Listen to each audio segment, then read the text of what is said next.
My dear friends, don't let it come out of my mouth. Welcome, Holy Spirit. Here with your presence. Praise the lord. ಧ್ಯಾನಿಸೋಣ.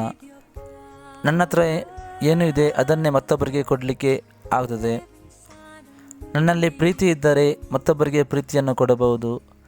ನನ್ನಲ್ಲಿ ದ್ವೇಷ ಇದ್ದರೆ ದ್ವೇಷವನ್ನೇ ಮತ್ತೊಬ್ಬರಿಗೆ ನಾವು ಕೊಡುತ್ತೇನೆ. ಇಂದು ನನ್ನಲ್ಲಿ ನಿಜವಾಗಲೂ ಯಾವುದು ಇದೆ? ಯೇಸು ತೋರಿಸಿದ ಪ್ರೀತಿಯ ಅಥವಾ ಸೈತಾನನ ದ್ವೇಷ?